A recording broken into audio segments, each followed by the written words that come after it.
How's it going, everyone? Welcome back to the Legion's Lounge. I'm your host, Matt, joined by Taylor, CEO of Future Lore Studios and creator of Legion's Realms at War. Taylor, how's it going tonight? Oh, as good as always, man. Just keep working away, chipping away. We keep constant tabs on our active Kickstarter right now. It's doing well. We're already past our first funding goal, so we got some other awesome things to be putting in there. But yeah, things are looking up and up, and it's always great to be back doing another podcast. We have, for the first time ever, a returning guest to the podcast. I believe he was back on the second episode with us. Without further ado, Pat, how's it going, man? Good. How are you guys doing? I'm doing quite well. How are you? Doing all right. It's Friday night. All done work for the week, which is always nice. I feel that. Not work, but school. Yeah. You know. Yes, everybody, we are recording Friday night, but you're listening to this Monday morning. So, Good point. orcs. Orcs. We're Yes. jumping back and we're revisiting it this time around, but a little more in detail, given the fact that Empires has spoiled 98% of what the orcs are going to be getting in this set. So I think it's great and a good discussion to bring back the orc aficionado to talk about what Empires brings to the Legion of orcs, what they are going to be getting going forward, given the fact that they have been one of the top decks in the game currently. So what does new look orcs look like, Pat? And what are they going to be solely based towards Dux Fox going forward, or does Sharn still have relevance in the metagame with these new cards coming? What are your opinions on these things? So Dux Vox coming in Empires is definitely exciting. It's nice to see a different play style for orcs. Sharn is, in my opinion, still going to be very viable. Right, Sharn's not going anywhere, and that's not just me being on that Sharn bandwagon, as some would call it. But with a lot of this orc stuff coming in Empires, there's definitely some new playstyles coming. I think we may see some hybrid decks to some degree as well. I've been brewing some stuff, as you know, with seeing a lot of the spoilers come out to see what I can cook up and surprise people with. So, cook it up and surprise for Empires or surprise for, like, now? Because you were recently hit with the exclusion zone going down to 1. Yes, unfortunately, Orcs had another hit on the restricted list with exclusion zone coming down to 1. It was a little upsetting on that day to see that go, because it was one of the very key pieces for the deck. But I think with some of my tweaks I've made, as I would call them, some of my new spicy techs that people will see on Sunday, because as we mentioned, we're recording Friday night and we have a big tournament on Sunday. The Nerds Battle for Glory. When was the last one? The last one was, I think it was 2 months ago. I was gonna say a month and a half to 2 months ago. But yeah, no, I still think orcs are very viable. This past Wednesday, for instance, first tournament after the new restricted list, I managed to pull in a second place, which was nice to see that still working well for me. No, exactly. And how do you feel about the... I know we're going to talk about orcs probably a lot tonight, but how do you feel about demons? How do you feel about them now? It's nice to know that demons have as many restricted cards as orcs do now. No, that's very fair. I think it's... I know we've had some demon fans in the community that play demons almost exclusively, and I knew they all were aware that some of the restrictions were coming to demons, just to help them slow them down a little bit and help us rebalance a little better. And as a result, I think some of them thought that it was a little harsh what we did to demons, but as clearly evident as of Wednesday, AJ was still able to rack up a demon win anyways, regardless of the restrictions. No, exactly. And I think that just shows the power of player that him and Pat are, getting hit with both very heavy watch lists and bans and just marching through it. Right.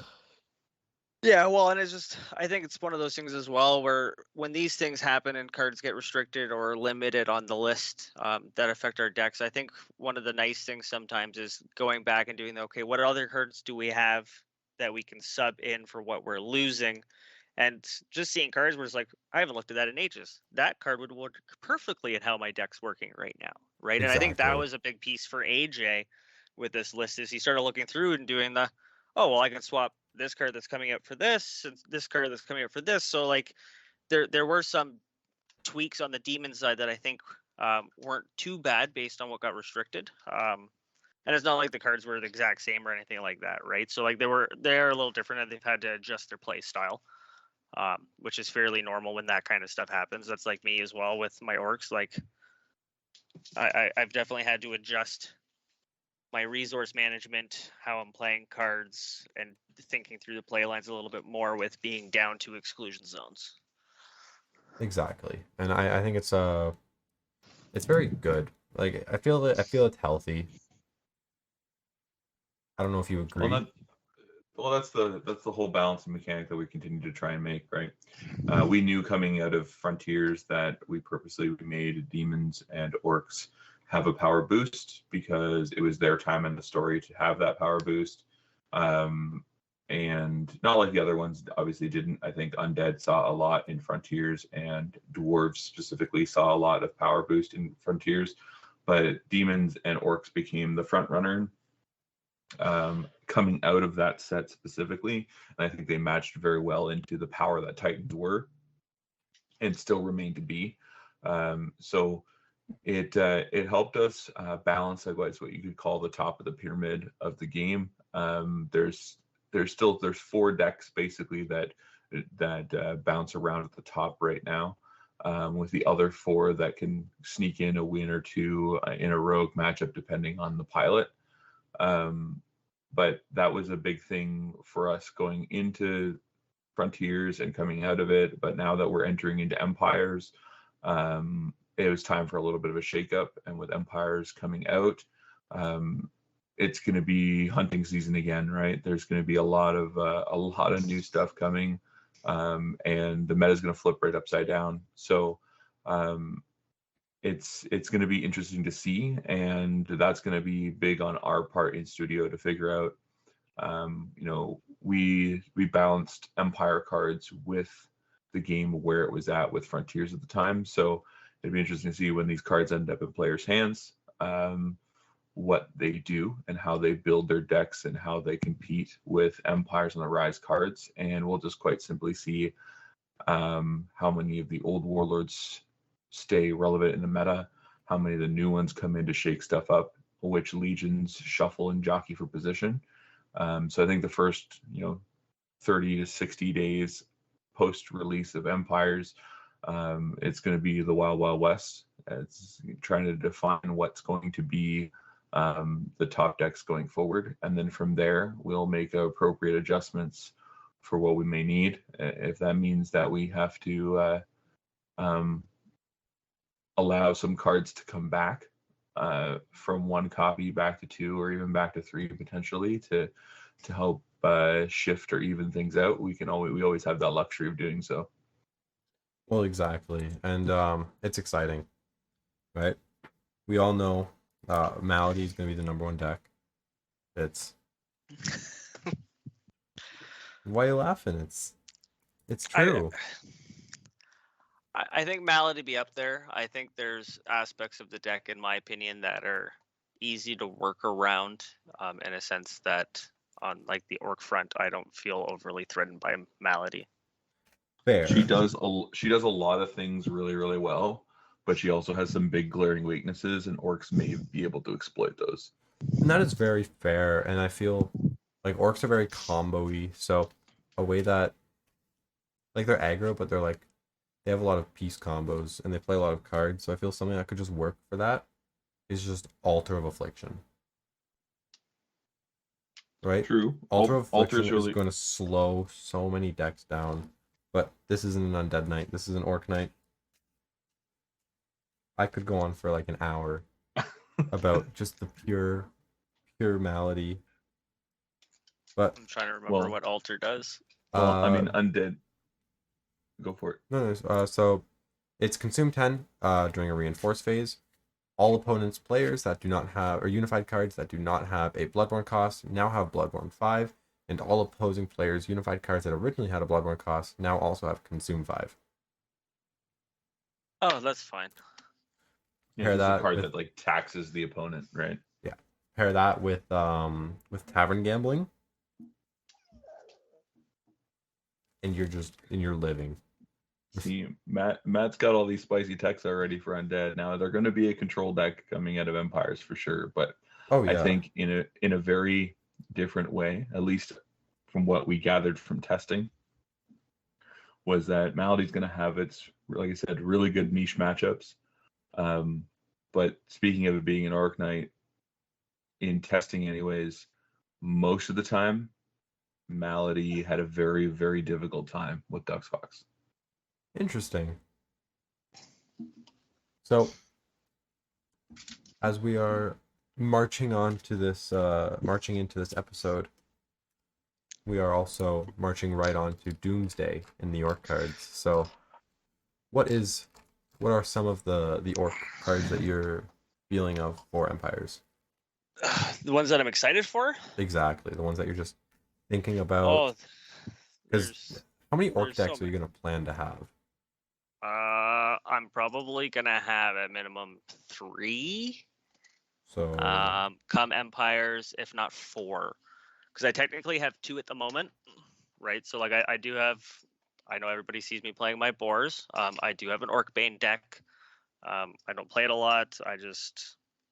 I feel like currently, if you set them side by side, for me, especially competitively, the boars feel much more fluid and consistent for the competitive side of things. That's just my opinion. With the current card pool. Especially with the current card pool, yes. Come Empires, we're going to have Dux Fox. And Dux Fox as a deck is going to be very different than current orcs. I think a lot of people are going to have to adjust to the fact that like they're sitting down. Yes, they're playing against orcs, but like it's not orcs like you know them by any means. And then I'll have my 2 current decks. I'll have my Orcbane, which is going to get a bit of an upgrade coming out of Empires, because there's some stuff coming that's definitely going to boost Orcbane significantly. I'll have my boars, because they're getting a couple cards in Empires as well. That's definitely going to help boost them. But then I'm working on a hybrid build of Dux Fox boars. oh, that sounds fun. So, I'm still piecing it together though, but it's definitely going to be an interesting mashup of the 2 sides. it sounds very interesting. And speaking of Dux Fox, how do you feel about the little Dux Fox Scorpion? The Dux Fox Scorpion? Yeah, I love my little scorpions. pretty My little, adorable. my little scorpions make me think of like the Alien movie. Yeah, like the face huggers. Yeah. As you know, I'm a diehard fan of Alien. It's probably my favorite movie of all time. So, yeah, I'm not gonna lie, I had a little bit of inspiration from the face hugger, but in a very different way, as opposed to it latching onto you like that and implanting something down your throat. This is very much it latches onto your back, and then the scorpion tail comes up and plugs into the base of your neck. Kind of like a Dr. Octopus, right? So that's awesome. And I guess just for those that may not know, Dux Fox Scorpions are a token coming in Empires that will be part of the Dux Fox deck that has weaponized. So when they come out of the field, you can target an opponent's warrior and take control of it. So Dux Fox is getting a bit of an element like demons, where they're taking control of your opponent's warriors. And I know some of the demon players were a little miffed by that. I think when they first saw that, it's like, whoa, that's a demon effect. What are you doing? But there's a key difference. It's with very weaponized. different. It's very different. The key difference with weaponized is the fact that the demon takes it and it becomes a demon in addition to its other legions. When the scorpion comes in, it attaches itself to the warrior, turns it into a Dux Fox Orc warrior, but it becomes an armament, so you can be removed by unified or any card that blows up a card on the field. You can remove the Scorpion, and then the warrior goes back to the original owner's control. So Correct. It's in- definitely much easier to get the warrior that Duxbox deals back than it is from demons. No, 100%. And in theory, I'm just curious how this would work out. So let's say there's 5 warriors on the non-Duxbox player side of the field. And then there's 1 warrior that's Duxbox Scorpion. Okay. And you destroy the Scorpion. What does it do? The warrior stays because there's nowhere to go back. So it'll stay Right. on the Duxbox side. Yep. And now there's no Scorpion on it, which means you can't get it back by destroying a Scorpion. Yeah. And it's not Duxbox anymore. Exactly. Correct. Interesting. I feel like that's going to be a very niche interaction. Yeah, I don't think it'll happen very often. It didn't happen very often in testing, to be honest, because most of the time the Duxbox player goes, if your opponent's going to blow up my Scorpion attached to it, I'm going to blow it up instead and give myself effects. Exactly. Yeah, So like then Duxbox stealing warriors is definitely not to use the warrior to attack the opponent. It's definitely there just to have another Duxbox card on the field for effects.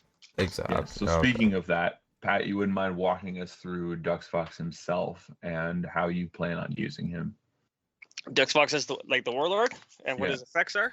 Yeah. So Duxbox, new orc warlord, DCM of 80. So he's a big orc. So how do you feel about that with like one of the highest healths in the game? It's nice to see orcs getting a warlord with a bit of a higher DCM. I think for his play style and what cards are spoiled so far, he definitely has some high costing cards, which is definitely going to balance out that DCM, I think, sort of across the board.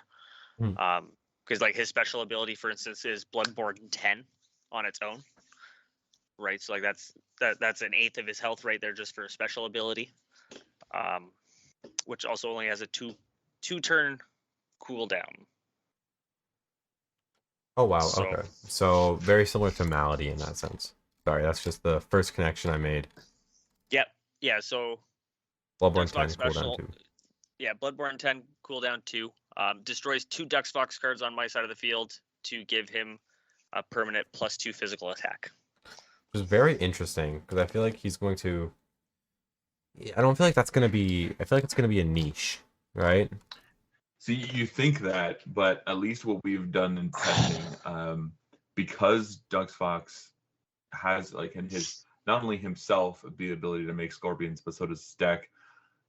That's part of that whole concept what Pat was talking about is that you use them to fuel your Duxbox effects. Being able to steal 2 of your opponent's cards and then immediately destroying them Yeah. to Duxbox's ability To give him boost his yeah. physical attack. Yeah. Later on, like if you let Duxbox go late game, he is going to destroy you himself. Fair enough. Yeah, well, then you get into some of the other cards that go along with them, right? So, like, there's Duxbox's Laboratory of Horrors, right? It's a unified card. Once per turn, you can remove 3 counters, which is a big portion of Duxbox to give a +3 attack to a warrior. But also, if that face-up card's destroyed by the effect of a Duxbox card, you can remove 3 counters from anywhere on your side of the field, and destroy 1 face-up unified or fortified card on the field. So a prime example is even if I don't have anything else to destroy, if I destroy Laboratory of Horrors with Duxbox's special ability, I can remove 3 counters and blow up any unified or fortified on the field. Damn. Right, Yeah. right, and that's where you get into playing with a lot of the Duxbox cards, blowing up Duxbox cards, trigger effects. Well, no, exactly. And every time I see a unified that can blow up a unified, I just think, nice. And out to Rapture. Yeah.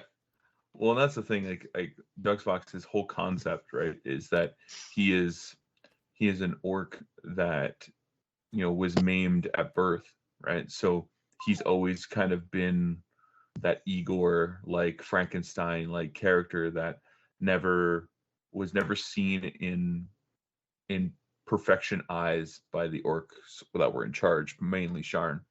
So she always looked at him as like a subspecies because, he was basically not a pure blood, not one that was strong enough to fight in her army. So he was basically banished to the beyond the pits. And, Sharn gained her reputation in the pits, and Duxvox was banished to the Cavern of Dismemberment, where usually that's an area where it's like the sub orcs lived, and that's where the goblins did all the dirty work and the stuff that orcs didn't want to do, basically like the slaves of the orc world. And so Duxvox grew up in the caverns and very rarely saw the light of day, and worked very closely with the goblins. And the goblins were very, like, they had a high level of ingenuity, right? They're very intelligent little species. They just never had the power, the physical daunting power that orcs had.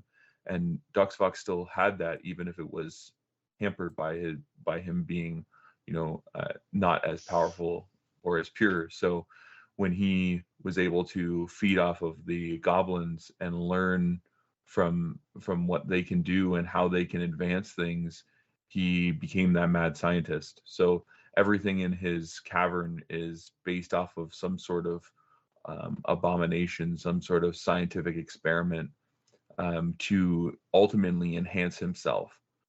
So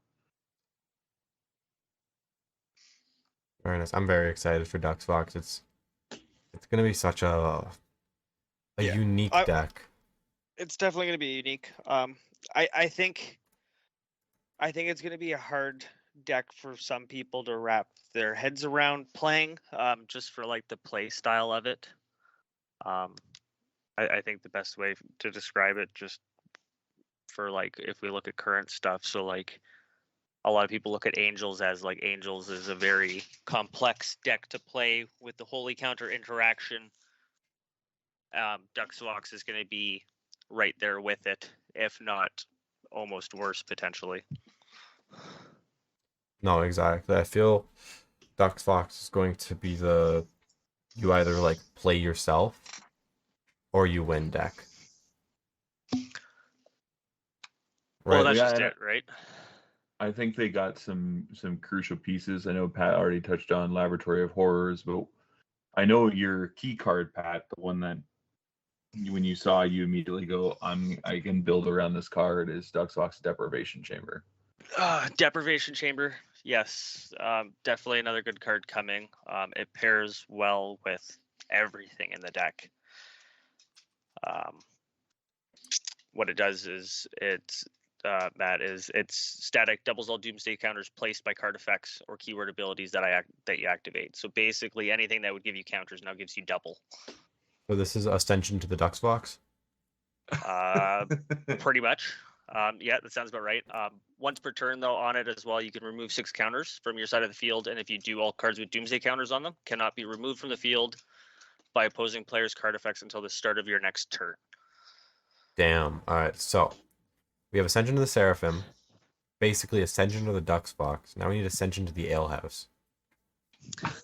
That may be coming still. Oh wait, actually, oh no.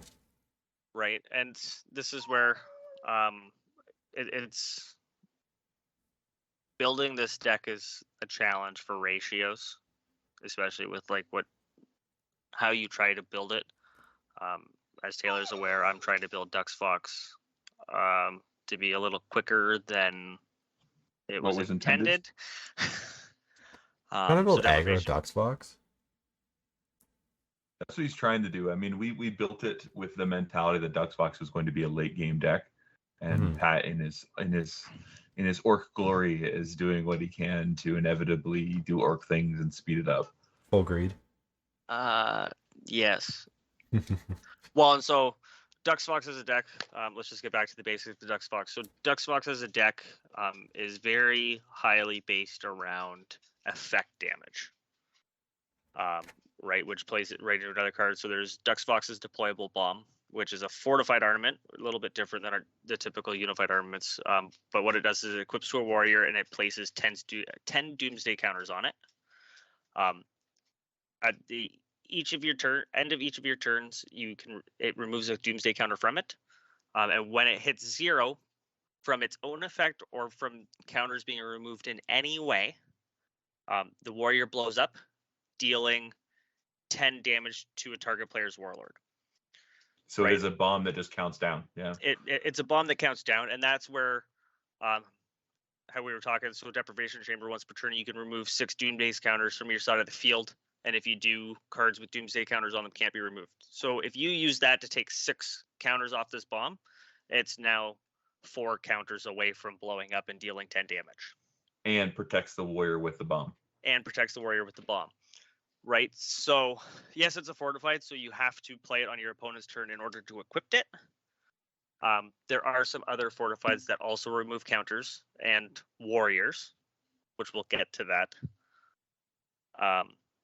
But it's part of it is a big portion of the deck is it relying on the bombs to put on warriors in order to take the counters off and blow them up to deal damage. The other big piece, in my opinion, for when it comes to dealing damage through the Doomsday counters is Vox Tox. That's his So, name. yes, I was Vox trying Tox. to remember what he does. So The Vox big boy. Yes, so it's Vox Tox, the Demolition Doomsday. It's an exalted orc card coming in Empires, Mhm. who has Swift, so he can be conscripted in from hand during either player's turn. He has Sabotage, so as long as he's face up on the field, all opposing players' Bloodborne costs are for Unifieds and Fortifieds now cost 2 more Bloodborne.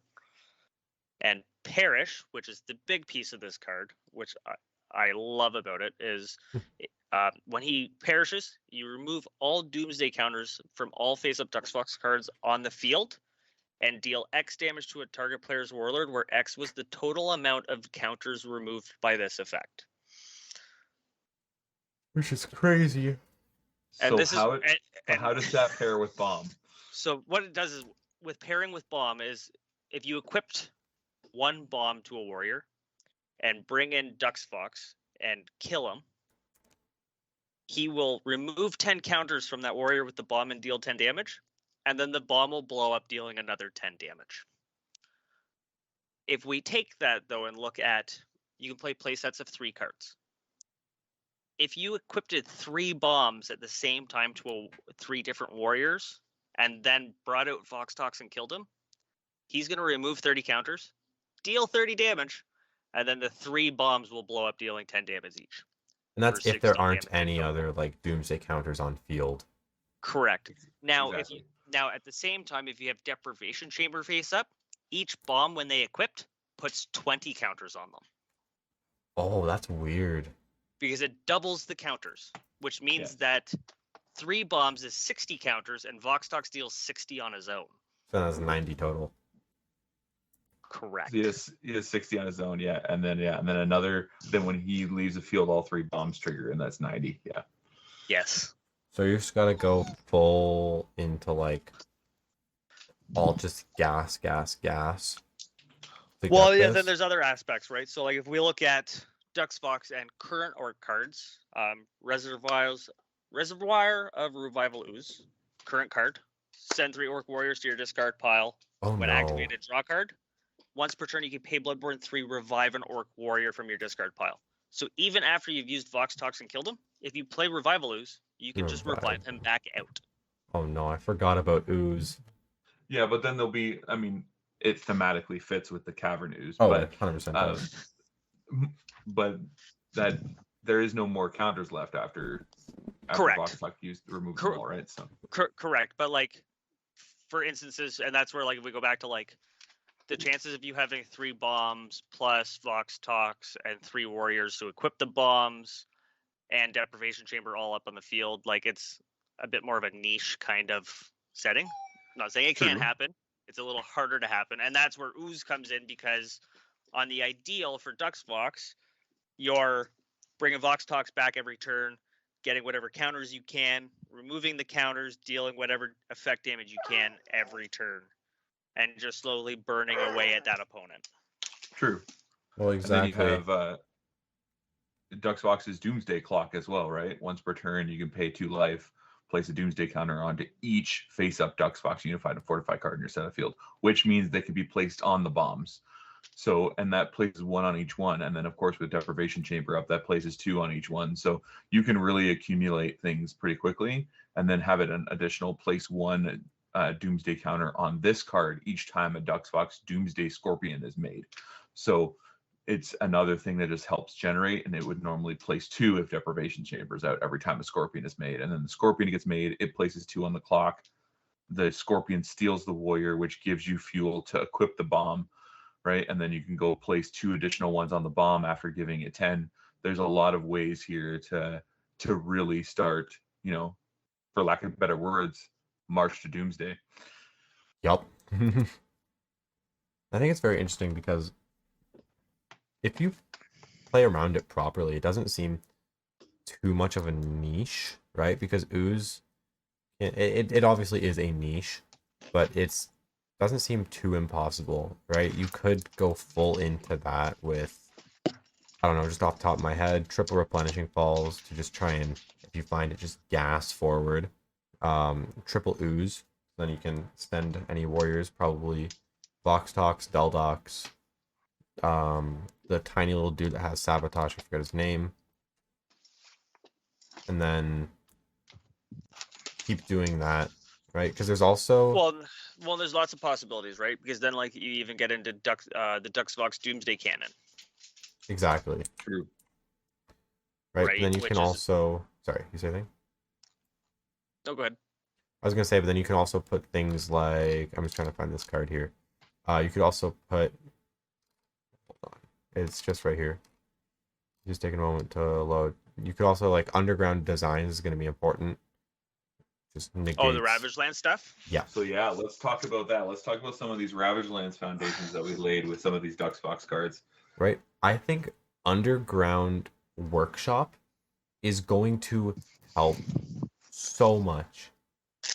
Oh, yes. Like, if we look at what's in Ravage Lands for Orcs, for Duxfox specifically, currently, there's a lot of key pieces. Right, so you got your Duxfox designs, you got your underground workshop, and you got your contraption. Yeah. Those would be the 3 biggest ones that I would say. Yeah. With designs being probably the most important one. Yeah. And why I is design feel the most important one? So design is the most important one because it's a fortified, it's consumed 10. Opposing players cannot respond to any other Duxfox fortified card and or effect you activate this turn. If this And is the the first bombs are all fortified. and they're all fortified, and if this is the first Duxfox card you play, it doesn't cost consume. Exactly. In the turn, right? So the big thing with this card is if I flip this card and you can't stop it as my opponent, you you're can no not longer stopping my respond. bombs. Yeah. Right. You can no longer stop any of my fortifieds, whether that's bombs, whether that's contraption, which is another Ravage Lands card, which is once per turn when an opponent activates a unified card that targets an Orc Warrior, I can target a face-up Duxfox card and destroy it to negate it. Which is huge when you play a Scorpion to steal their guy. It becomes an Orc Warrior. You put a bomb on them, and they're like, "We need to get rid of that guy." They go to get rid of him, and you go, "No, contraption stops it." Yeah, and then Exactly. after contraption stops it, it also then draws you a card. Yeah. And it's Which is- so interesting. Which is all pluses. Well, because it destroyed another face-up Duxfox card. If the Duxfox card, by being destroyed, does something else, you're now just triggering more effects. Very true. Yeah. Right? It's the same thing for the other Duxfox card coming in Empires, which we haven't talked about, which is the Doom Boost. sorry, it's actually not a Duxfox card, which is okay. It's Cavern Ooze Harvester. Yes. It is locked to Duxfox as a warlord. But its static effect is each time a Duxfox card is destroyed by a Duxfox card effect, you can reduce the DCM of your warlord by 1.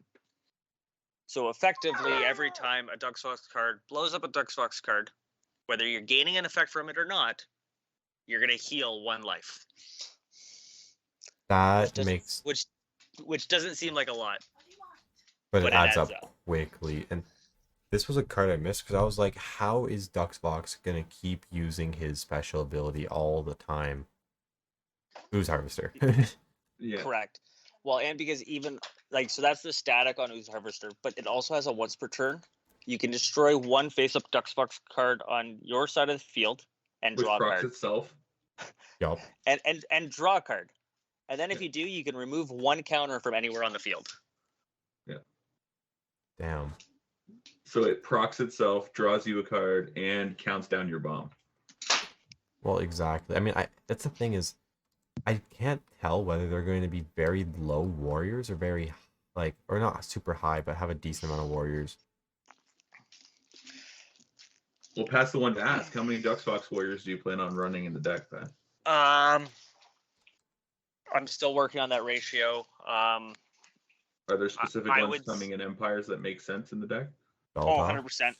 100%. So like Vox Tox, of course, like as the Exalted is definitely going to be a needed card, especially just based on what his parish does. It also partially depends on how you want to play into it, right? Because there's a few different warriors that do different things.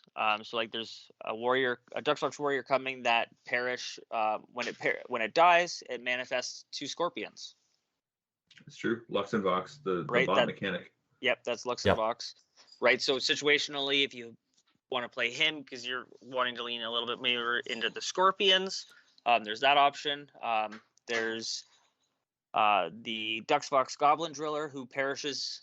When he perishes, he places 4 Doomsday counters on one card on the field, which gives you counters in order to do other effects or use Vox Tox to remove them to deal another 4 damage. True, and it also has Plunder, so he nets you another card on entry. Correct, And then gives you he has 4 Plunder. counters on exit. Yeah. Yep. And then there's the Duxbox Enhanced Goblin, which has a Legion's Duxbox Rampage, which is a little different for Duxbox, and then also has Parishes. You can target one equipped Duxbox deployable bomb on your side of the field and remove all Doomsday counters from the targeted card. So he just dies and detonates a bomb. Yeah, which is also very good. I think people are overlooking Zavik. I don't think anyone's overlooking Zavik. I know that Duxvox Orcbane weapon, so he's a Duxvox and an Orcbane. He's and good. I know Pat really likes Zavik. Which one's Zavik again? Retaliate, perish, destroy one face-up card on an opposing player's side of the field. Yes. Zavik is so good. I like him. I know that he has Duxbox and Orcbane in his name, which is a little different. Very playable in both decks, just for his parish. When he dies, he blows up a card on the opposing player's side of the field. Exactly. What does that do for orcs that they never had before? It gives orcs back row removal on a warrior.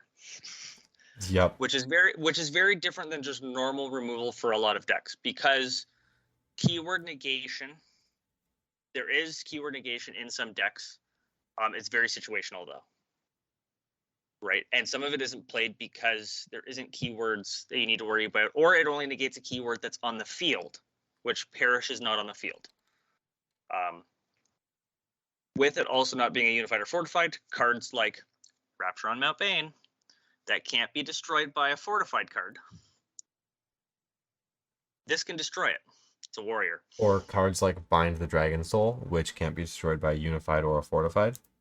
Correct. Can be destroyed by Zavik. Yes, as he's a warrior and it's a keyword, right? So it definitely gives removal to cards. Void collapse.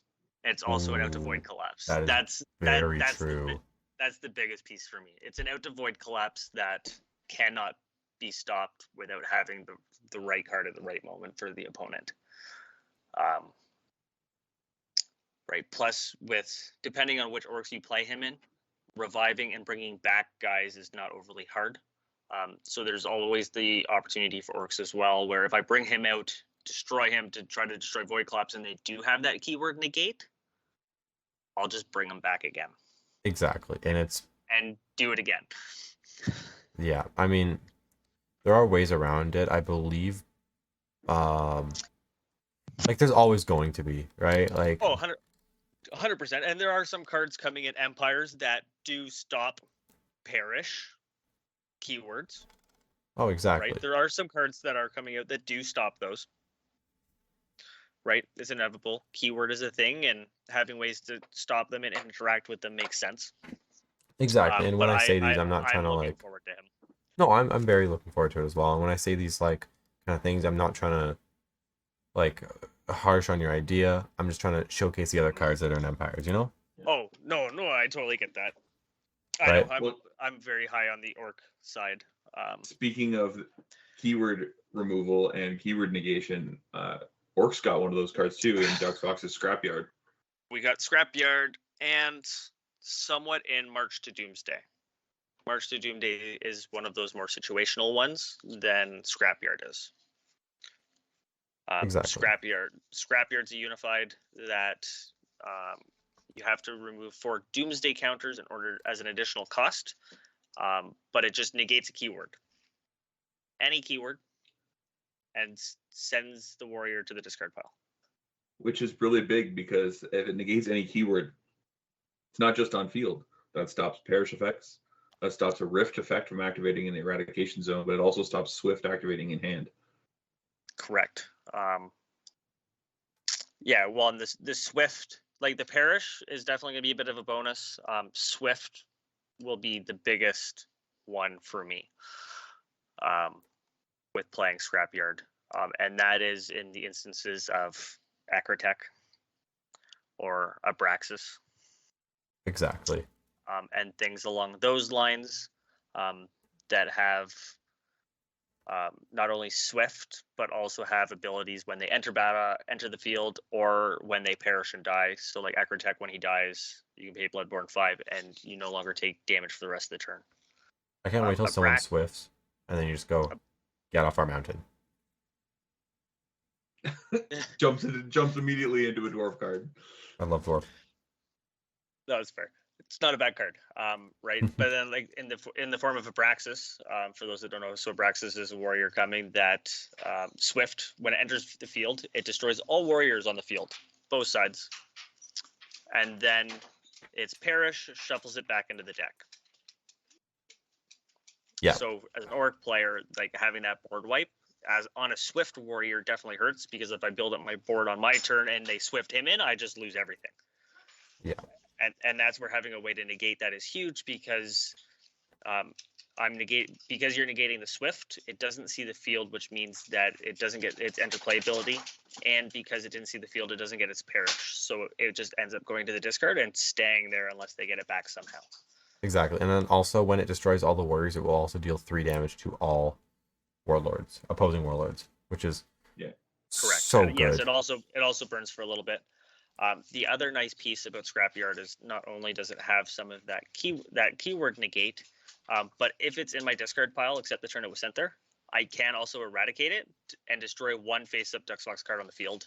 And if I do, draw a card. So it's another card where, like, after I've negated your keyword, I can now use it from discard to blow up another Duxfox card and draw a card. Yeah. Which then inherently would trigger another Duxfox card effect. Desolation I think we can't talk. Sorry? I was going to say, we can't talk about Duxfox without mentioning a couple other key things here. Cannon? Well, yes. So you have Duxfox's Doomsday Cannon. So let's walk through this one here. So this is what I would call another key piece for the deck. It's got 2 once per turns. So its first once per turn, it removes 3 counters from anywhere on my side of the field and deals 2 damage to a target player's warlord. So it's just a straight up remove 3 counters, deal 2 damage direct. Cannon shot. Which helps. Which it's the cannon. It's shooting across the table, which plays into that effect damage that Duxfox is doing. But it also has the other once per turn of removing 3 counters, same as the first effect. And if you do, destroy 1 other card on the field. But if the card you destroyed by this effect was a Duxfox Orc card, you can destroy 2 other cards on the field as well. And that's where this card situationally can do a lot, because it's remove 3, destroy card. Any card on the field, whether it's yours or your opponent's. But if you destroy your own Duxfox card, you can blow up 2 other cards anywhere on the field, including your opponent's. So you can effectively blow up 1 Duxfox card, which will trigger more effects, and then blow up 2 of your opponent's cards. Or 2 of your own other Duxfox cards, triggering more effects. All while removing counters off your bombs. Correct. And what you could also do, I think at least, is you can destroy a card that's a Dux Fox, and then destroy Doomsday Cannon, and then another card. No, because it does specify other cards on the field. Okay. So it cannot destroy itself. It has Just to be because, other sorry, cards. I thought it was saying that it's the. That would be way too good. No, Yeah. exactly. Just because I thought it was That's something saying. we had to fix. We had to fix in testing. No, Also in testing, exactly. Also in testing, it never had that last line. You can only control 1 face-up cannon. We actually had it at one point in early testing that you could have 3 cannons on the field, and that just became way too strong. Oh, Well, that'd be no, so exactly. And I was just sorry. I was thinking because it was saying. I thought it was saying you could destroy 2 other cards on the field aside from the Dux Fox card that you originally destroyed. No, it's 2 others. Yeah. So So Yeah. aside from the cannons. Gotcha. good. Correct. Yeah, Thank if you goodness. could if you could use its effect to blow itself up and then blow up 2 other cards, that would be really bad, because that would clear it out for you to be able to play another one and just keep doing that, and that would be no good No good at all. for the state of the game. So I think there's 2 other very, very key, maybe 3. We'll talk about the potential third one, but I know with you being a longtime Orc player and everyone playing their specific legions, they've only ever had 1 Veil Realm. So now that the new Veil Realm cards are coming, I think it's a no-brainer. Duxfox plays the new Veil Realm, correct? Oh, 100%. There's no question about that. If you compared, especially since it is the Ravage Realm Doomsday Capital, which pairs with Duxfox very well. It's doing things with Duxfox cards as well, because when you flip it, you search your deck for a Duxfox Unified and a Duxfox Fortified and add them to your hand. And then on top of that, it makes you 2 Scorpions. Which I think is just Yes. amazing. So like right there, it can go and get you a Deprivation Chamber if you don't have it. Goes get you the Ooze Harvest, or you can't get the Ooze Harvest, not a Duxfox card, but you can go and get like the cannon, like we just talked about. You can go get you a bomb. So, and then it makes 2 Scorpions to steal guys, right? So, and that's your realm doing that. So your opponent can't stop that, right? Well, I mean, here's what I'm thinking at least, right? So for the Okay. Fortified, you get Underground Workshop, because then you can just search more. Who doesn't like searching? And then for the Or you just grab bombs.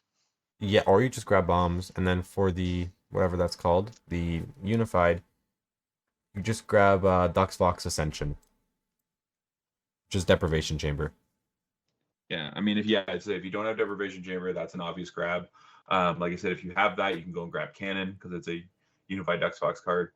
You can also grab Clock if you're trying to generate more counters, right? What's awesome though is when Clock's already face up on the field and the Veil of Advancement flips into the Doomsday Capital, it procs the Clock, which is awesome. Yeah. But we also can't talk about Duxfox without. I know Pat's maybe a little bit on the fence about this card, but Duxfox's new synergy coming in Ravage Lands in Empires as well. Duxfox's mobile Doomsday Fortress. Seems interesting. It's definitely an interesting synergy. I am on the fence about with it, if I'm being completely honest. Part of that is just how I'm working on building the deck. With me building it a little faster than it's sort of meant to be. If I was to scale back to be a little bit slower, then definitely the synergy is perfect for it. Because what it does is it makes you 3 Doomsday Scorpions, which takes 3 of your opponent's warriors right off the hop. And then if you do, you can target 3 bombs in your discard pile and set them face down on your side of the field. So what it effectively does is if you end up using bombs and they're in your discard and you have no way of getting them back, it just puts them back on the field. They put them on the field? Well, Yeah. it sets them face down Oh. on your side of the field. So what it does is it effectively puts your bombs back in your fortified spots, so that when you pass your turn back to your opponent, you can play your bombs again. Yeah, Oh, and wow. it sets you up because the Scorpions took 3 guys that you can load with the 3 bombs that got set. Correct. It effectively on its own gives you warriors and bombs to put on those warriors. I see. And I'm thinking about some spicy techs here, right? Just trying to see what I can figure out. Well, I and wonder. that's where we get into, like, if we wanted, like, we can go way into deck building if we really wanted to. But Oh, like, yeah. a prime example for where, like Taylor was saying, how I'm a little on the fence with it still is with how I'm partially building the deck and trying to ramp it up in speed. You want like the Desolation Outpost, and I'm probably gonna play Dux Fox with Trial Grounds. just then you can get Desolation Outpost and Exclusion Zone. Desolation, Exclusion Zone, Temple. And this is where we sort of get into that hybrid build I was talking about, where like it's Dux Fox Boars, because the Boars with the support that they currently have gives it a huge draw factor and seeing a large portion of your deck very quickly. True. You Oh, can also exactly. put bombs on the. You can also put bombs on the boars. Yep. Oh no, it can only No. equip to a Dux Fox Oh, warrior, so you okay. can't put bombs on the board. Has But to be a Dux Fox Warrior. what you can do is you can make Scorpions and then put bombs on the Scorpions because you don't have to steal a dude. True. Well, and this is just it. Like it's I'm going to be playing with Boars and Scorpions. Well, exactly. I mean, like, something I think you can probably, an interesting tech could be pillage their village. Because then you Pillage can. of the Village is definitely an interesting tech. You have to be very thoughtful on your matchups. Don't use it on yourself against heroes. I've learned that lesson. And that's where, like, Pillage their Village and probably the slowed down version of Dux Fox, building up, waiting for your Veiled Appears, access to your Synergy and your Warlord, to sort of start working on that effect damage. Definitely, because if you see Pillage, right, because what it does when you flip it is target player sends 2 Unifieds, 2 Fortifieds from deck to discard. So if you use it on yourself, you could send 2 bombs to your discard pile on your first turn. That's exactly what I'm thinking. And 2 other Fortifieds, such as like Scrapyard, because then you could use Scrapyard from your discard pile to blow up cards and draw cards. Like there's definitely those kinds of things. And then once you're you have access to your Synergy, you take those bombs you sent to your discard pile and just boom, right there. They're right there on the field. I totally get that aspect. And this is where, on like normal slowed down Dux Fox, it's definitely an option. Right, Well, it's an option I've looked at, right? Because it's all Dux Fox is very big about setup, and it's more on that control aspect, right? So it's sort of managing what your opponent's doing and only letting them do what you want them to while getting yourself ready to blow up. Exactly. And the thing that you could also send boots. I like the boots because it's basically Yes, we never talked about Dux Fox Doom boots, which is very we didn't talk thematic. about the boots. That it's a renown because you can only have 2 boots. I don't know. I think it's funny. Yes, that's a very good point. Boots, yes, I like the boots. I'm partially on the fence about the boots as well myself, if I'm being honest. Even at the renown slot, eh? Even at the renown slot. For those who don't know what the boots are, it's a fortified armament that says Bloodborne 10. It can only equip to a Dux Fox Orc Warrior. The equipped warrior cannot be removed from field by opposing players' card effects, and any battle damage the equipped warrior takes is halved. If this card is in your discard pile at the end of an opponent's turn, you can equip this card to a Dux Fox Orc Warrior on your side of the field. Then, if you do, you can place up to 2 Doomsday counters onto all face-up Dux Fox cards on your side of the field, and all opposing players discard 2 cards from their hand if able. See, so that's where the boots are crazy. Like, and that's the exact reason why we needed them to be renowns. Because in testing with those, like when we put bombs on guys, the biggest weakness Dux Fox found, if they didn't have a deprivation chamber up, to remove the counters to protect their guys with the bombs, whatever you put a bomb on, your opponent's immediately has a lightning rod. They have to get rid of it because the bomb's going to detonate and they're going to lose the game. So they have to try and target your bombs. And then when you doom boots in response to your opponent trying to blow up the bomb, and you doom boots equips, and then the guy can't be removed from the field by card effect, it just nullifies their destruction effect. And then any battle damage that warrior takes is halved. So it can inherently protects the bomb wearer even more. And Exactly. the big thing is with the bombs is you can put 3 bombs onto one dude, right? So you can just doom boots the one bomb holder and make sure he just stays protected. Well, right? what I'm also thinking is it's a cheap way to burn, right? Put Doom Boots at the end of the turn, equip it onto a Dux Fox Warrior, ooze, and then so you place, I don't know, 2 Doomsday counters onto, I don't know, 4 or 5 Dux Fox cards. Because it would Which also is actually going to be 4 because you have Deprivation Chamber up. Yeah, so you're making what, 16 to 20 counters? Because does it also put Doomsday counters on itself?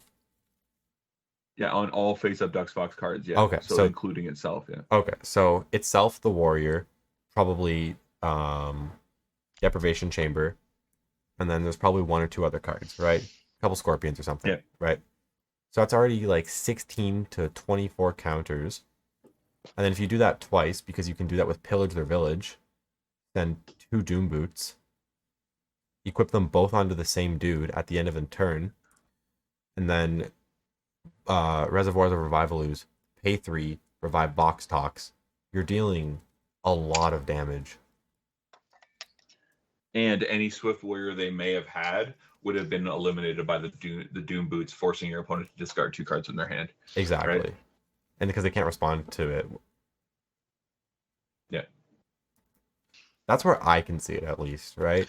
Yeah, well, and the other thing with Boots, because it's a renown, you can play 2 in your deck, and it doesn't say that you can only have 1 equipped at a time, so you can technically equip 2 at once. Exactly. Right, and it's a fortified. It's the only reason I'm on the fence about it. Well, but it's also a fortified that maybe your opponent can't respond to because it's after Dux Fox to Underground Designs. Correct, but at the same time as well, it's in discard effect is at the end of an opposing player's turn, so they can only respond to it with a direct negate as is. It's the same as how Pride and Carnage works currently. Exactly, and I think it has a really big potential in the deck, right? Because you can do that every turn. And you just keep bringing back the Doom Boots every turn, yeah. Correct. Right? I like the way that I'm thinking about it in my head.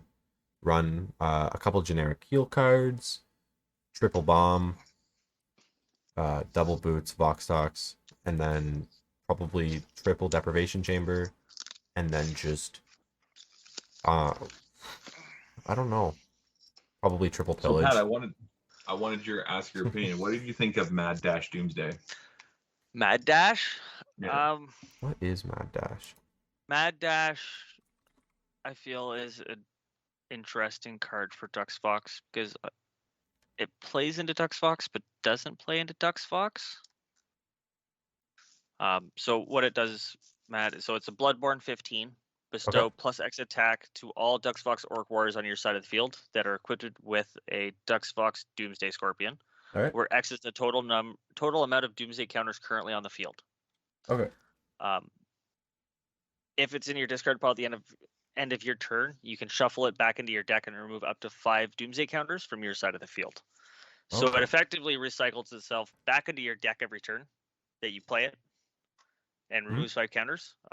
But depending on how many counters you have, it can give a very big attack boost to your warriors, but they have to be warriors that you took from your opponent with a Scorpion. Interesting. Right, so but it's sort also, of... it can, like you said, recycle. If you have 3 of them in the bin, you can just, because you either discarded them or you'd use Pillage of Village to send them there, you can shuffle 2 of them back and auto detonate a bomb. Correct. That is true. Right? I think Pillage is a little slept on right now for Dux Fox. Depends if you're looking at Dux Fox or not. Like, there's a lot of cards that came out in Ravaged Lands that supports Dux Fox. Oh, 100%. I mean, right? It's I have to admit, in testing when we did it, the triple Dux Fox Underground Workshop, because you can have 3 of them face up on the field. Yeah, it's 8 life for each one, so you're essentially paying 24 life to search 3 Dux Fox cards, but that might just be the 3 you need to win the game with, right? So oh, exactly. But there's 2 other cards I know that I wanted Pat's opinion on in Empire specifically. Dux Fox Doomsday Factory is one of them.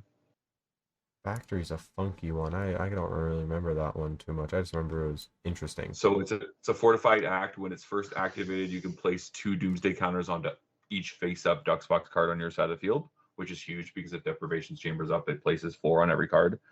But then once per turn for free, during your opponent's turn, it just makes a Scorpion. Damn. There's a lot of fortified acts. Yeah, which is just going to jump in and steal a guy on the opponent's turn, right? As one of the many fortifieds for Dux Fox, I think Factory is one of the more beneficial ones on the token generation and protection aspect, because it can give you a lot of token generation by giving everything 2 or 4 counters. And once per turn, you can make a Scorpion. So once per turn, you make a Scorpion, take one of your opponent's guys. Yeah. I don't know. Let's say you have like a mad dash up or something, right? You've already mad dashed. Your dudes are super buff because you've already done the original Dux Fox effect. And you go, okay. And then your opponent goes, Ecrotech. You go, okay, cool. Manifest a Dux Fox Scorpion. Take your Ecrotech. Big damage again. That's true. Well, so Factory is a fortified, so if you're attacking him, you're not going to take Ecrotech with Factory. Right. It wouldn't be with Factory, but I mean, Dux Fox himself can make 2 Scorpions, right? Yeah. Dux Fox himself makes Scorpions. So so Dux Fox himself with his magical making Scorpions, if you don't use it right away in the turn because you're worried about an Ecrotech, 100%. They go to Ecrotech and you go, cool, I'm going to magical make a Scorpion, take him. Yeah. Don't have to worry about him anymore. Now, even though I took him, once he does die, he can still use his Perish. But ideally, you're going to wait till after you get all the damage you're looking to get through done. Yeah. Before you blow him up. Which I mean, for everyone listening, is that one thing I can definitely say, and seeing it more and more since it became a card in as a tournament prize promo, and will also be being printed in this set too for people who didn't have access to it. We keep talking about Ecrotech the Wandering Warlock. So he's a Bounty Realm Warrior with 1 attack that swifts into play during the other player's turn. You can jam him into play.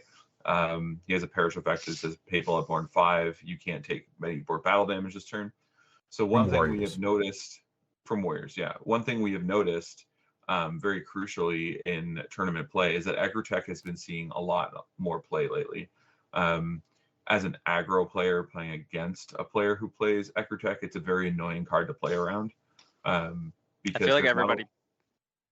There's not a lot of ways in the game right now to remove him effectively without his Perish ability triggering. So Dux Fox having that opportunity of just stealing him, I don't think can be like overstated enough how good that is. Oh, exactly.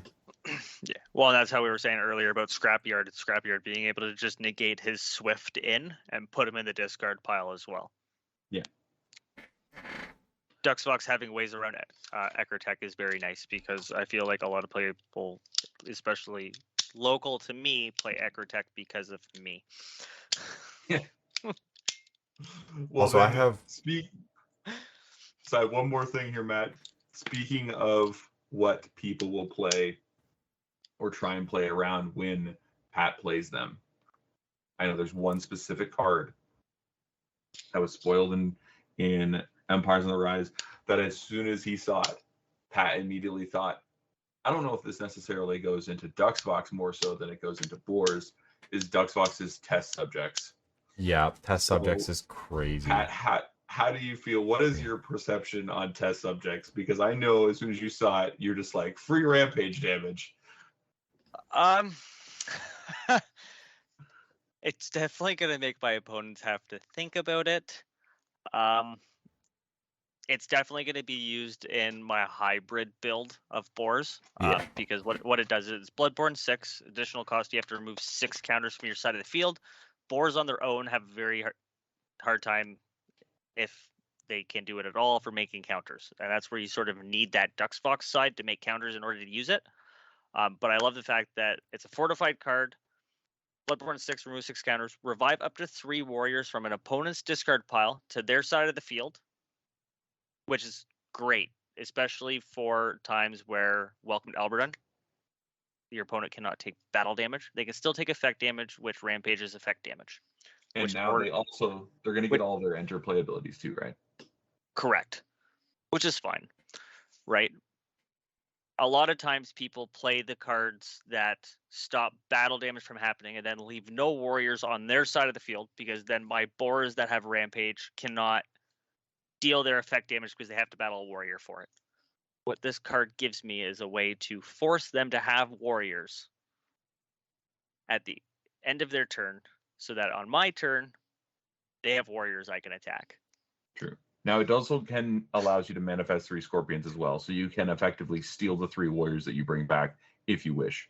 Correct. Yes, you can use it either way. So, right, you revive 3, then you can make up to 3 scorpions as well. So you can choose to revive 3 of their guys and then take all 3 of them, or you can choose to revive 3 of their guys and make no scorpions, just leaving 3 guys on their side of the field.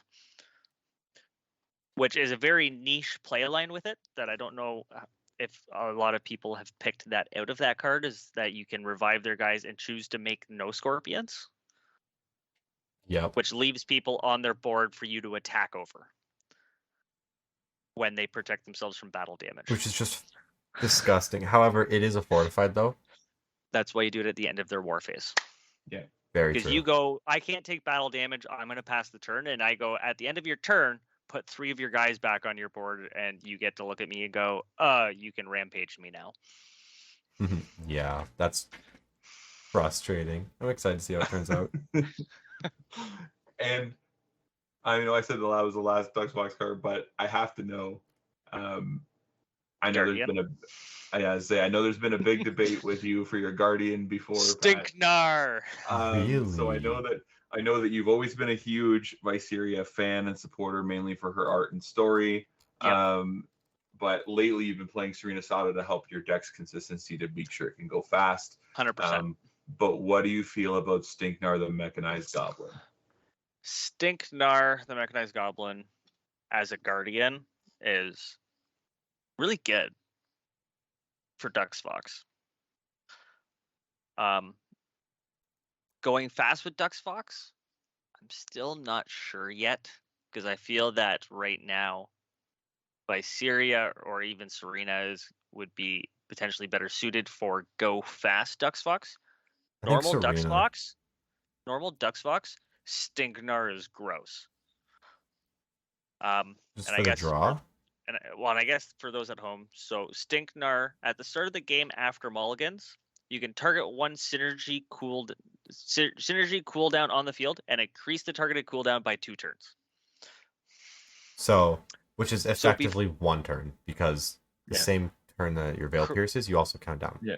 Correct. But effectively, before the game starts, I have locked you out of your synergy for an additional turn, which means that while I get to use my Warlord and Synergy and Guardian on my 3rd turn, you don't get your synergy till your 4th turn, which for Dux Fox is huge, because that's helping with their setup time to do what they want to do. And importantly, it puts 2 on there, and if there's any other card you play in your deck that also stacks cooldowns onto them as well, you can effectively lock them out longer than that. Correct. And for some matchups, having that extra turn without having to worry about their synergy is huge. So, like, if you look at Mythical Beast currently, Pandesha's Island, they eradicate 3 dragons from their deck and just destroy 3 cards. That can hurt Dux Fox. Locking that down for an extra turn is huge. Yeah. Right? So there's stuff like that. But then, like, the even bigger piece is its consumability. Consume 10. If your Orc Warlord uses their special ability for the first time this turn, you can place or remove 2 Doomsday counters honor from one face-up Duxbox card than if you do draw 2 cards. Which that could become 4 counters because of No. It could place 4 counters, but it can also remove 2 off of a bomb if you have it set up it would like that or whatever. place 4, remove 2 if you have Deprivation Chamber up. Yeah. Right. So the big thing for that is, okay, so you have to use your Orc Warlord special ability. So Duxbox's special is blow up 2 Duxbox cards and give myself 2 attack. Yeah. So he's going to use his special to potentially kill 2 of your opponent's warriors that you took with Scorpions, or 2 of your other Duxbox cards to get more effects. And then it's going to remove counters and just draw you 2 cards. So you're effectively going to trigger 2 Duxbox cards, increase your physical attack, draw 2 cards, and remove a couple counters, which could potentially set off another bomb. Exactly. I think the draw 2 on Stignar is so huge. Oh my goodness, yeah, it's free, go +2, and you can always do it, right? It's not if you can only remove 2. You can also just give counters to things, and then that procs Vox Talks. It's going to be a huge... Well, and going back to what Pat said in the very beginning is that Duxbox's cooldown is only 2. So like every 2 turns, Stignar can draw you 2 additional cards. Exactly. Correct. Yep. I feel that this deck has the potential to be so gas. I can see all the lines starting. Yeah, it's all gas, and I lit the match. Oh yeah. Well, I know. So we talked heavily about Duxbox cards. Sharn's your baby. Sharn's always been your number one. Obviously, she was your only warlord for this long. I know you're not gonna turn coat and betray her that easily. So let's just cover some Sharn cards real quick. Let's just go to the one. Let's go to the one. Yeah, I was gonna say let's just go to the number one that's burning in your mind. Pat, you got one of Sharn's and Youthral's disciples. How do you feel about this? I'm super excited, especially for which one I'm getting to start.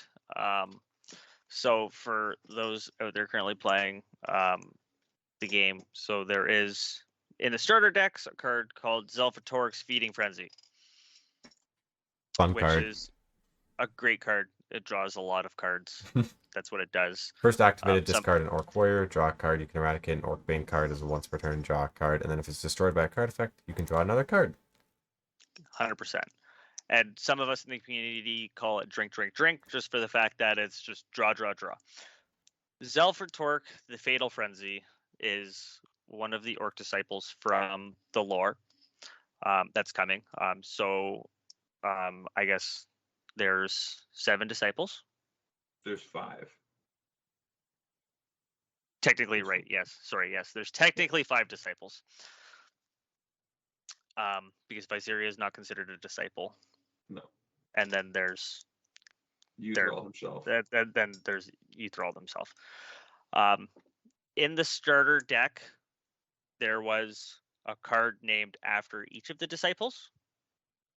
Yep. Which hinted into it really nice, which is really awesome. I'll leave it up to the community to see if they can piece together the other disciples and what they may do. But going into the warrior disciple coming in Empires, which is going to be a huge boost to Orc Bane. Zelfatork, Exalted Warrior, who's a Legion Sharn, so you can only be played with Sharn, has his own specific keyword of Feast. When this warrior enters play, the controlling player can sacrifice 2 Orc Bane warriors on their side of the field, and if they do, they draw 2 cards.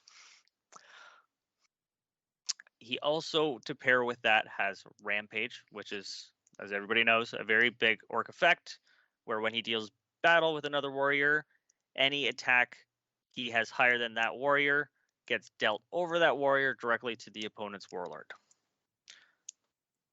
And then he has Perish. So he has 3 keywords. Perish being the last one, which is when he dies, he destroys up to 2 warriors on an opponent's side of the field. So he effectively comes in and will destroy 2 of your own warriors, draw you 2 cards, attack over things with Rampage, and when he dies, he kills your opponent's warriors. Also, I think it's good to note he can sacrifice himself. He can't. He cannot. He is not an Orc Bane card. He is most definitely not. I apologize. So I don't know if this will be the case for all of them or not.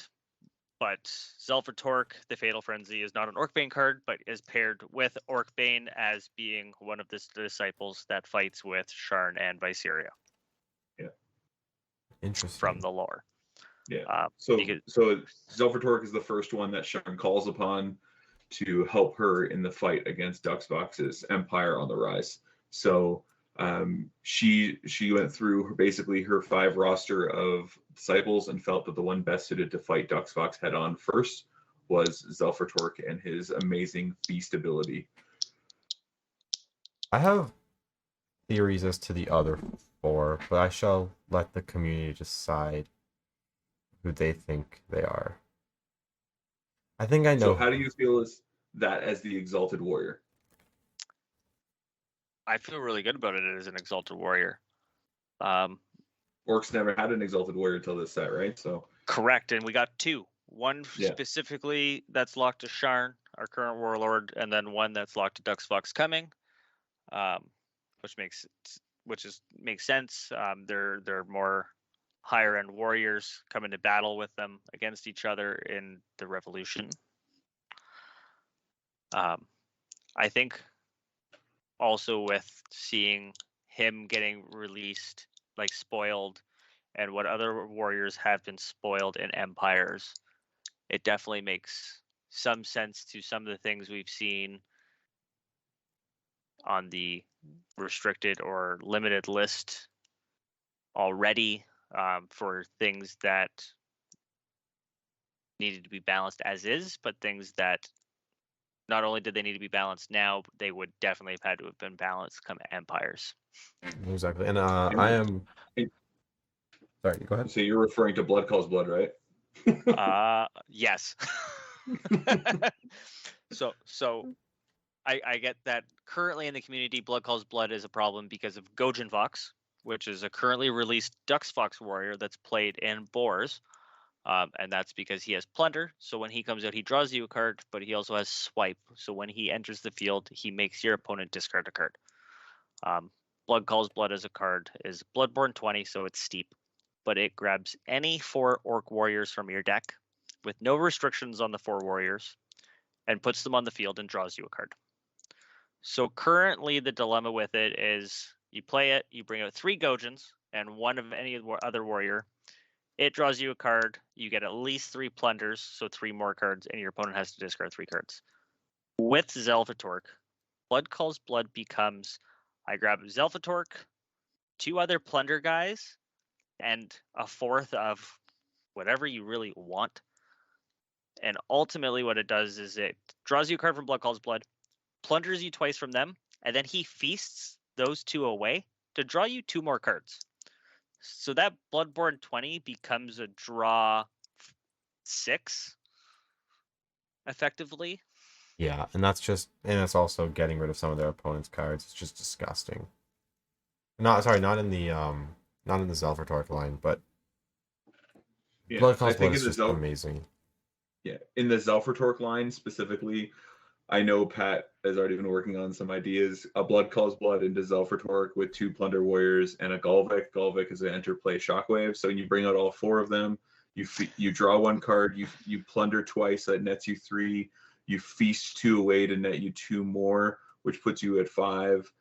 Then you have your Golvik will then blow up your Zelfatork that just feasted to blow up 2 more cards on your opponent's side of the field.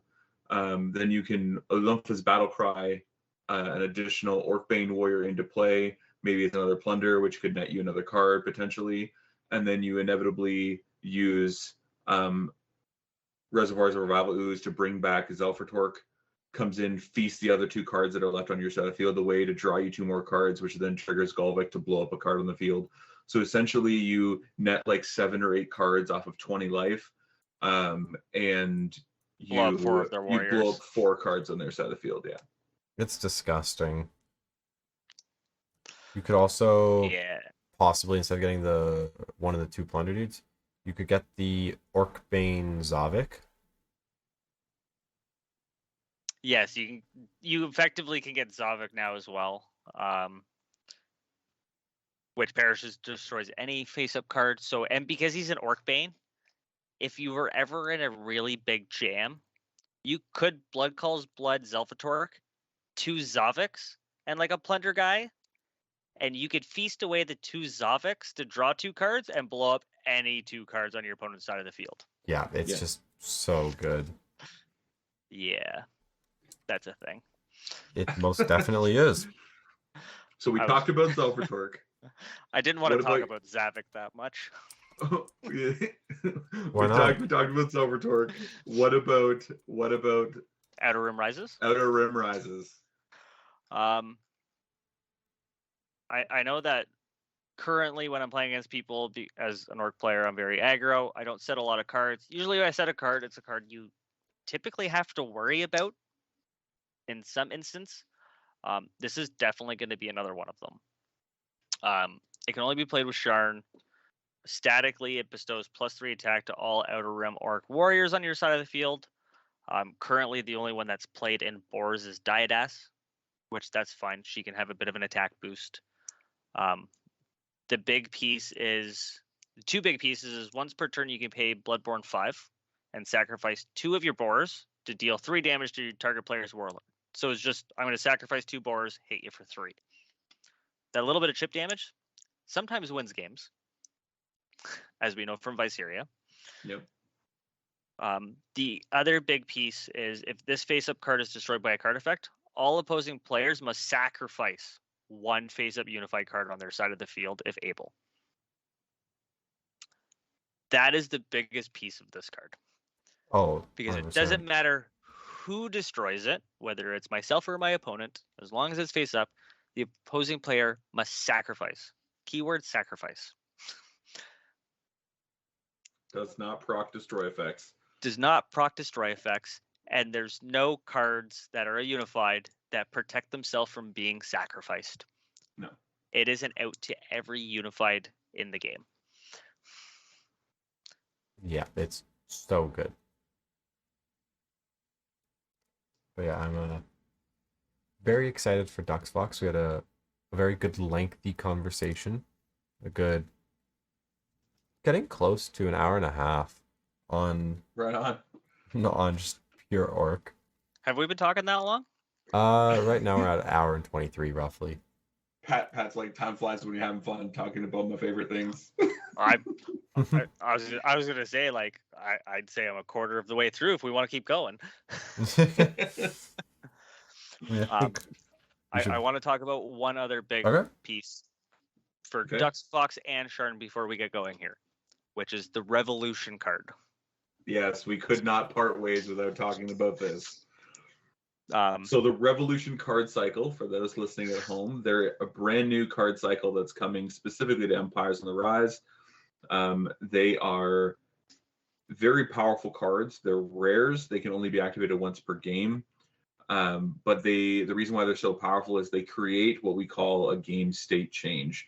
So once you play them and they resolve, the game state is now permanently changed to that effect, which is huge and can change the tides of battle very easily. Hence why they are called the Revolution cards. They ultimately revolt and revolutionize how you play the game. Ironically, the Orc one itself is in fact called Revolution. Yeah, sure. So what does it do, Pat? So all of the Revolution cards have 2 effects based on the warlord you're playing. So for orcs, it's got 2 effects, one specifically for Sharn, one for DuxVox. Sharn's effect when you play it is for the remainder of the game, the conscription or revival of all Orc-Baned Orc warriors cannot be negated, which includes card effects that conscript or revive. So what that does for Sharn is it makes it so my revival ooze, targeting an Orc-Bane card to revive it, you can't stop it anymore. Your opponent also can't stop your Blood Calls Blood. They can't stop Battle Cry, or Orc-Bane March of Death, or Potion of Exhuming, or there's just anything that brings out Orc-Bane cards as a card effect can no longer be stopped. Damn. Which for Sharn is huge, because that means that I'm bringing out my guys and not having to worry about you stopping it. For Dux Fox, it's really, really good for Dux Fox. Like, I personally would actually say the Revolution card I feel is almost better for Dux Fox than Sharn, although it's really good for Sharn. Is for the remainder of the game, before you would draw during your reinforced phase, place 1 Doomsday counter on each face-up Dux Fox card on the field. Then reduce the DCM of your Warlord by X, where X is the total number of Doomsday counters placed by this effect. So at the start of every turn, in your reinforce, before you would draw a card, it gives every face-up Dux Fox card a counter and heals you for however many counters it put on your field. So if you have Deprivation Chamber is up, it doubles it. Yeah. So effectively, if you have, call it 5 face-up cards and 1 Deprivation Chamber, it at the start of every turn is going to place 10 counters and heal you for 10, which is his special ability cost.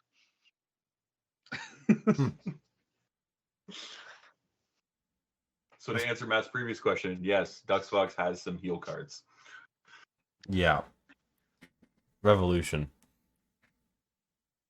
Really good. I'm excited. And like I said, it becomes a game state. So your opponent, once it's resolved, they can't stop you from producing counters and healing. The only way to basically essentially stop that effect is to make sure they don't have Dux Fox cards on the field to be able to gain counters and heal. Correct. Yeah.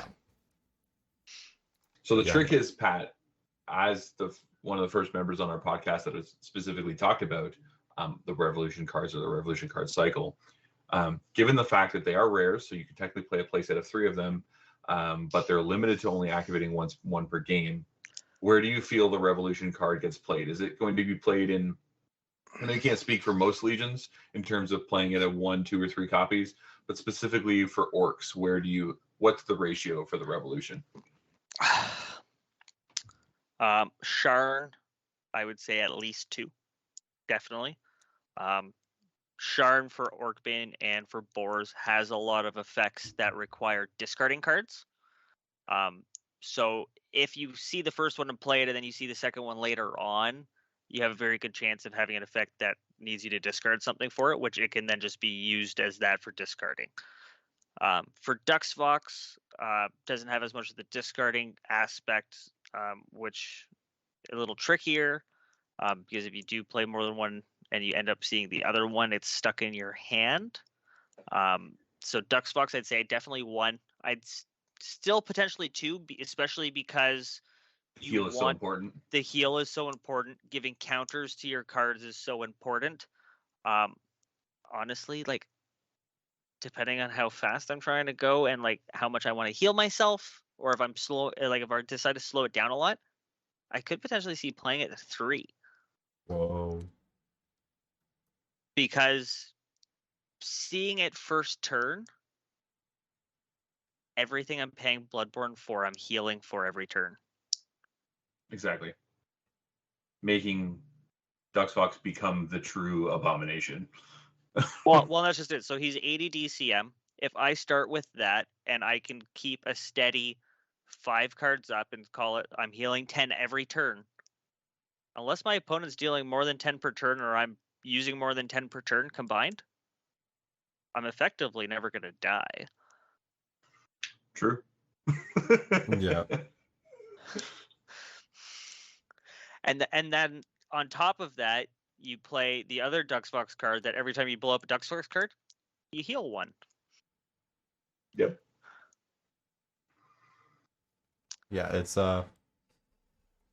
quite a lot to unpack with Dux Fox, and we're just at the tip of the iceberg here, and I don't know. Oh, Pat, there's so much. Yeah, and you could go on. There's play lines that I'm sure I haven't even noticed yet. I'd like to say that as the orc guy, I pick up on a lot of this sort of orc play lines for the cards. Well, I just think that as you can see by this everyone listening and have listened to the end near the end here, one, I appreciate you for listening to this. If any of you guys are interested in Empires on the Rise, it is still currently on Kickstarter. We are fully funded, but as you can see, by the box. When you look at them on the Kickstarter, you'll see that Ducks Box is actually the one that is featured on the Empires on the Rise box. We're essentially finishing up what we would call our Orc block. Syria was the start of the game on Ravage Lands box. Then we had, of course, we took a small trip to Alberdun for Bountiful Harvest, but we revisited the Temple of Dustdog on the front of the Frontiers box, and now Ducks Box is finishing up what we call our Orc block to start the game, because they are such an important integral part of the early storyline of the game of Legions. So Ducks Box is the last Orc basically to appear on a box for the time being, and you can see him in his underground cavern.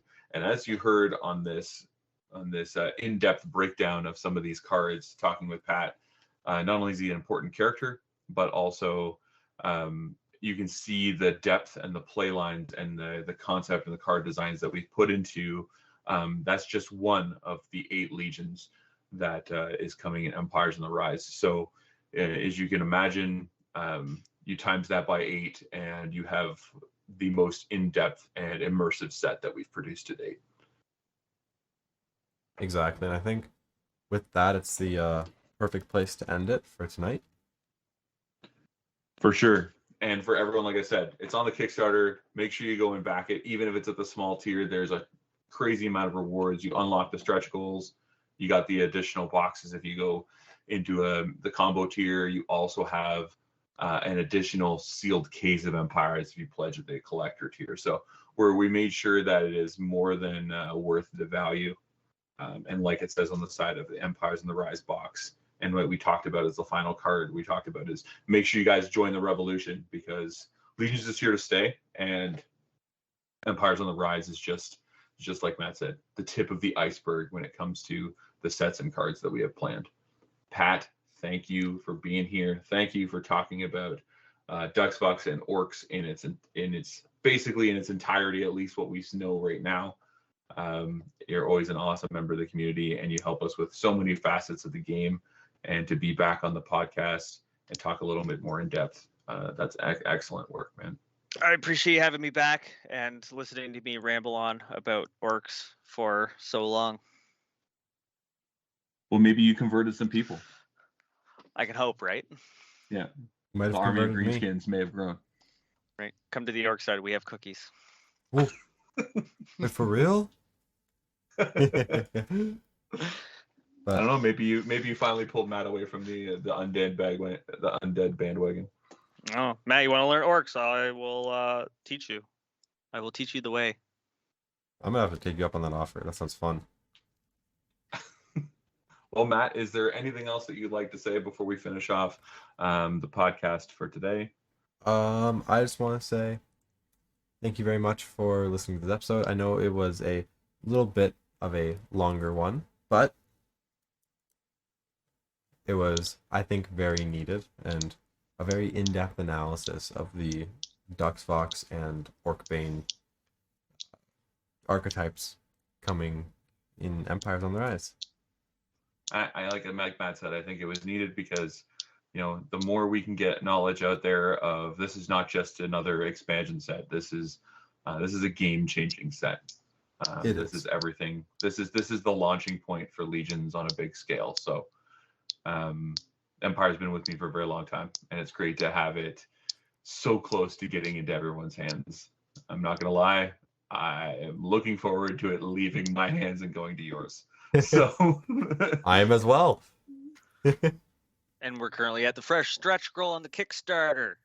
Which is that's true. Void Hollow and Twilight Garden The collection. Void Hollow and Twilight Garden beautiful. collections. We had to pay homage to the original icon pieces of the game. So Definitely, if you haven't checked out the Kickstarter, do so. Get in on this action. Exactly, and with that, we will see you on the next episode. yeah, we'll see you on the next one, guys. Thanks for tuning in, and Pat, thanks for being here. It's Thanks great for to having have me. you. All right, have a good rest All of right, your guys. day. Make sure you check us out on YouTube. That's where all the new podcasts are found. So, and the old ones. So, see you guys in the next one.